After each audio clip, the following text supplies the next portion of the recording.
Hola, ¿qué tal? ¿Cómo están? Bienvenidos a un video más de Teología para el Alma. Es una bendición poder realizar este video en el que vamos a estar abordando el tema sobre el sacerdocio de todos los creyentes. Es significativo este tema porque una de las fricciones que se dio durante la Reforma entre protestantes y la Iglesia Católica fue precisamente este tema, el tema del sacerdocio de todos los creyentes. Para Martín Lutero, el ministro de la iglesia era una persona que utilizaba o que ocupaba un puesto de honor entre iguales, es decir, que el ministro solamente tenía una labor funcional que ejercer dentro de la grey, pero formaba parte del cuerpo de Cristo, formaba parte del pueblo de Cristo, estaba integrado dentro de este cuerpo, o sea que espiritualmente no era superior a los feligreses que dirigía, simplemente ocupaba un puesto, un cargo funcional como un líder. Para la Iglesia Católica, sin embargo, la labor clerical, es decir, la labor sacerdotal, los colocaba al aparato clerical por encima de los demás creyentes, tanto en el aspecto espiritual como en el aspecto teológico, porque ellos tenían las llaves del conocimiento de la iglesia, tenían las llaves de los misterios de Dios y eran los administradores de los sacramentos. Es decir, que había una distinción clara y una brecha que separaba a los clérigos de los laicos. Para Lutero esto no existía y esta fue una de las fricciones que generó la Reforma y la división protestante.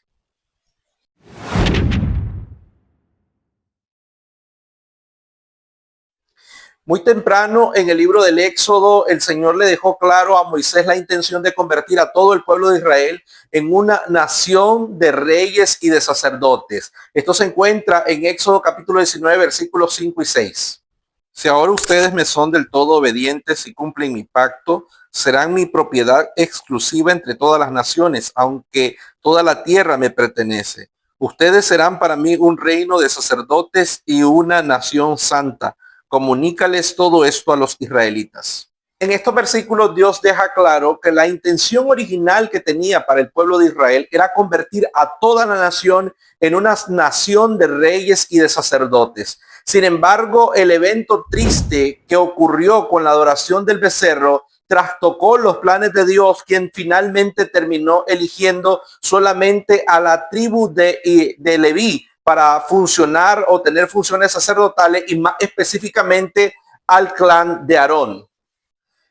Pero ¿cuáles eran estas funciones sacerdotales que Dios había delegado al clan aronita? Bueno, entre ellas, en primer lugar, tenemos que estaban encargados de todo lo relacionado con el santuario. En segundo lugar, pronunciaban la bendición sobre el pueblo de Israel. En tercer lugar, tenían la función didáctica de enseñar la ley al pueblo, diagnosticar las impurezas rituales, interceder y expiar por el pueblo, consultar a Dios, cantar y ministrar musicalmente. Pero la Biblia ya en el Nuevo Testamento lleva esto más allá. Se traslada todo el ministerio y la obra levítica y del clan arónico como sacerdotes a nuestro Señor Jesucristo.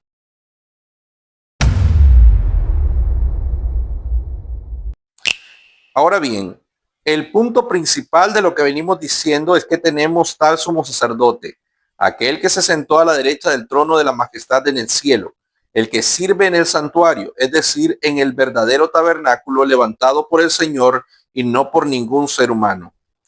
Pero el servicio sacerdotal que Jesús ha recibido es superior al de ellos, así como el pacto del cual es mediador es superior al antiguo, puesto que se basa en mejores promesas.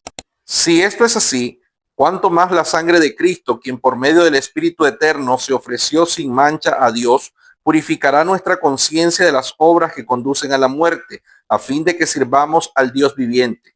Por eso Cristo es mediador de un nuevo pacto para que los llamados reciban la herencia eterna prometida, ahora que Él ha muerto para liberarlos de los pecados cometidos bajo el primer pacto.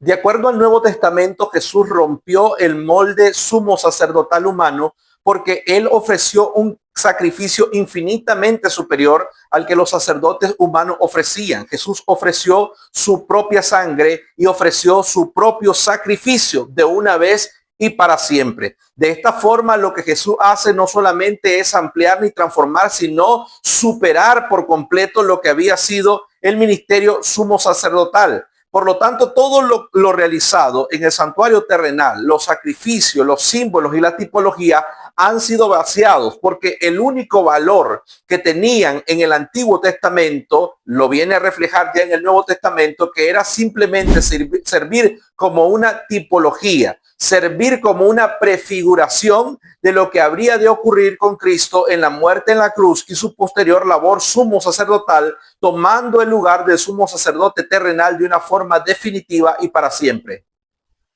La sangre de machos cabríos y de toros y las cenizas de una novilla rociada sobre personas impuras las santifican de modo que quedan limpias por fuera. Si esto es así, cuánto más la sangre de Cristo, quien por medio del Espíritu Eterno se ofreció sin mancha a Dios, purificará nuestra conciencia de las obras que conducen a la muerte a fin de que sirvamos al Dios viviente. Así que era necesario que las copias de las realidades celestiales fueran purificadas con esos sacrificios, pero que las realidades mismas lo fueran con sacrificios superiores a aquellos. En efecto, Cristo no entró en un santuario hecho por manos humanas, simple copia del verdadero santuario, sino en el cielo mismo para presentarse ahora ante Dios en favor nuestro. Hay un hecho relevante para la iglesia de hoy cuando decimos que Cristo ha absorbido las funciones sumos sacerdotales y la ha superado, porque a través de su unión con la iglesia, Cristo ha transmitido ciertas funciones sacerdotales a la iglesia. Y cuando decimos a la iglesia, nos referimos a todos los creyentes, sean judíos o sean gentiles. Aun cuando los judíos no están haciendo uso en este momento por su incredulidad del ministerio que Cristo le ha delegado, la Biblia deja claro que todos los componentes de la iglesia tienen acceso a este ministerio sacerdotal derivado de la función sumo sacerdotal de Cristo. Pero ustedes son linaje escogido, real sacerdocio, nación santa, pueblo que pertenece a Dios, para que proclamen las obras maravillosas de aquel que los llamó de las tinieblas a su luz admirable. Antes ustedes ni siquiera eran pueblo, pero ahora son pueblo de Dios. Antes no habían recibido misericordia, pero ya la han recibido.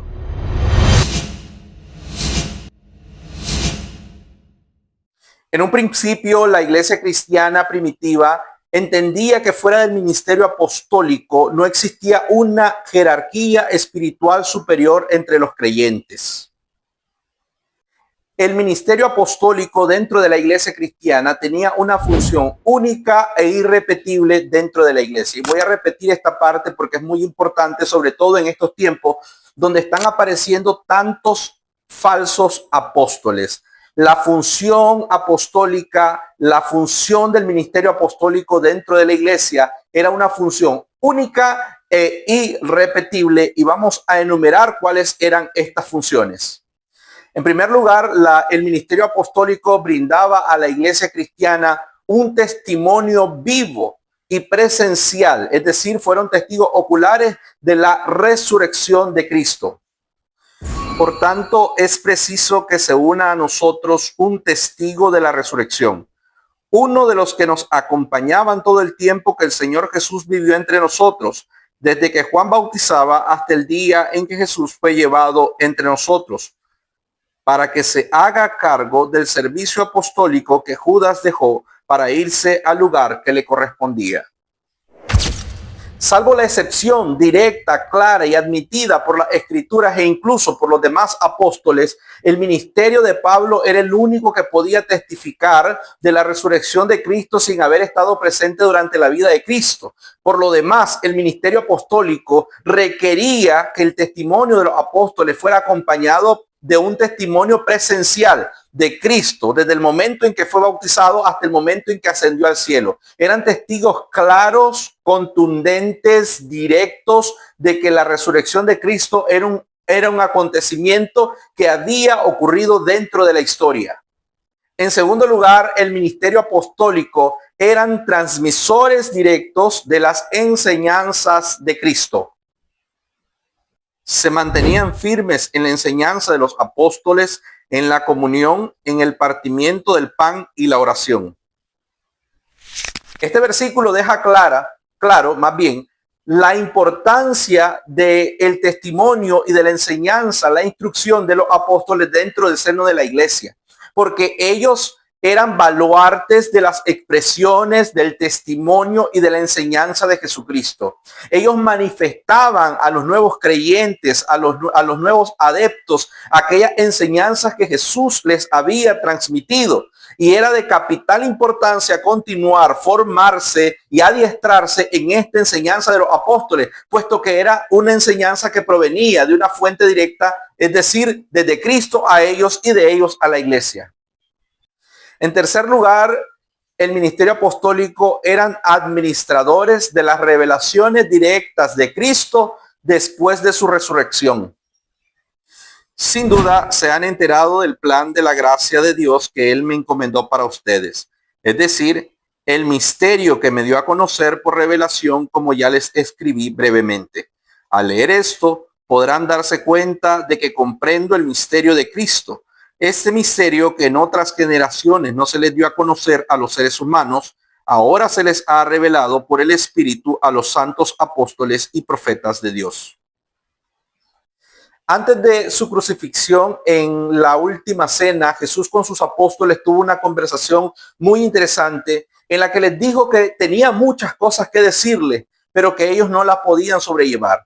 Y les explicó que cuando viniera el Espíritu Santo les haría entender esas cosas que él no les podía explicar en ese momento porque ellos no estaban hábiles, no estaban capacitados para entenderla o para recibirla. Estas revelaciones, estos misterios, estas interpretaciones del Antiguo Testamento a la luz del acontecimiento pascual fue el testimonio que recibieron los apóstoles a través del Espíritu Santo y revelaciones directas del Señor Jesucristo y que quedaron plasmadas para nosotros, las futuras generaciones, a través de la Sagrada Escritura. Es por esa razón que el fenómeno apostólico no puede ser repetido. No es un ministerio al igual que el resto de los ministerios de la iglesia, porque es un ministerio único en su condición, en su clase, en su categoría, y solamente podía ocurrir una sola vez en la historia de la iglesia. Fuera de esta primacía que tenían los apóstoles dentro de la iglesia cristiana, que tenían una función espiritual que era superior al del resto de los creyentes, la iglesia creía que el resto de los creyentes, es decir, el resto de los miembros de la iglesia, eran todos iguales. Había una jerarquía funcional en la que entraban los presbíteros, los obispos y los diáconos, pero era una jerarquía funcional. Se entendía que el presbítero, el obispo o el diácono pertenecían al pueblo, eran parte de la grey y su función era una función jerárquica simplemente para ejercer la dirección y el liderazgo de la iglesia, pero que espiritualmente no se podía considerar a un obispo, a un diácono o a un presbítero superior espiritualmente a cualquier otro de los creyentes, porque el obispo, el diácono, el presbítero era uno entre sus hermanos, es decir, ejerciendo una función especial, pero era igual que todo el resto del grupo. Lamentablemente, esta jerarquía funcional con el transcurso del tiempo derivó en una nueva clase de creyentes, la clase clerical, en la que ya existía una brecha entre el laico y el clérigo, donde el obispo, donde el presbítero y donde el diácono vinieron a ser superiores espiritualmente hablando al miembro de la iglesia, al creyente fiel, al laico. Es decir, fue entonces cuando se dio esa transformación en la que eventualmente el clérigo llegó a sentirse capaz de ejercer una función espiritual superior por encima del resto de los creyentes. Dejó de identificarse como parte del pueblo para identificarse como categoría A entre los creyentes y considerar a los creyentes, el resto de los creyentes, como una categoría inferior espiritualmente. Es entonces que comienzan a aparecer en las cartas de los padres apostólicos o en sus escritos esta idea donde ya el clérigo, donde ya el obispo, donde ya el presbítero, donde ya el sacerdote empieza a pugnar por ocupar la función que en la iglesia primitiva le perteneció de manera única e irrepetible a los apóstoles. Por ejemplo, tenemos a Ignacio de Antioquía, el cual decía lo siguiente: sin el obispo no es lícito ni bautizar ni celebrar el ágape. Es necesario que todos respeten a los diáconos como a Jesucristo. al obispo como imagen del Padre y a los presbíteros como al consejo de Dios. Sin estos no hay iglesia. Ya aquí se comienza a introducir esa idea donde el obispo, el diácono o el presbítero ocupan una posición espiritual superior. Pero no solamente Ignacio de Antioquía, hubo otros que también pensaron de la misma forma que él. Veamos. La diferencia entre el orden y el pueblo es establecida por la autoridad de la iglesia. Ya para esta época, el padre de la iglesia latina, Tertuliano, ya expresaba este tipo de ideas en donde marca una diferencia directa entre el clero y el laicado. Unas fueron confiadas al ministerio sagrado, otras permanecieron en el orden de los laicos. En esa cita, Eusebio de Cesarea ya nos habla de un laicado y de un clero que se han diferenciado. Algunos tienen las obras sagradas, otras las obras comunes. Lo común es para el pueblo, lo sagrado es para el clero, quienes tienen un derecho divino de ejercer funciones especiales sacerdotales en nombre de Cristo. Es aquí donde ya la iglesia medieval está prácticamente formada y donde el clero ya se ha distanciado demasiado del laicado como para distinguirse entre ellos. En este estudio hemos notado cómo las funciones sacerdotales que el pueblo de Israel había adquirido, o más bien la tribu de Leví había adquirido allá en el Antiguo Testamento, fueron funciones que fueron transferidas a Cristo en el Nuevo Testamento y que ejerce un sumo sacerdocio de una vez y para siempre. Sin embargo, Cristo también ha delegado esa función sacerdotal a la iglesia. Esa función la derivó Cristo a la iglesia y a todos los creyentes. Pero también hemos visto cómo se pasó del sacerdocio de Israel al sacerdocio de Cristo, del sacerdocio de Cristo al sacerdocio de toda la iglesia. Y esta finalmente recayó en la curia clerical o recayó en los administradores de la iglesia para finalmente con la reforma ser restituida, que eso lo veremos en el próximo video. Por ahora quiero dejar en su mente que usted quede claro de que en un principio o desde un principio la voluntad de Dios es que las funciones sacerdotales sean ejercidas por todos y cada uno de los miembros de la iglesia. En el próximo video vamos a hablar de cuáles son esas funciones sacerdotales y cómo la reforma contribuyó hasta que cierto punto, de cierta manera, sin proponérselo, la reforma contribuyó para que fueran hasta cierto punto olvidadas estas funciones sacerdotales. Por ahora le dejo el pensamiento de que Cristo tiene una función especial para su iglesia, que esa función sacerdotal la cumplimos todos, o por lo menos todos deberíamos de estar cumpliéndola. Por ahora lo dejamos aquí. Que el Señor le bendiga. Lo espero en el próximo video.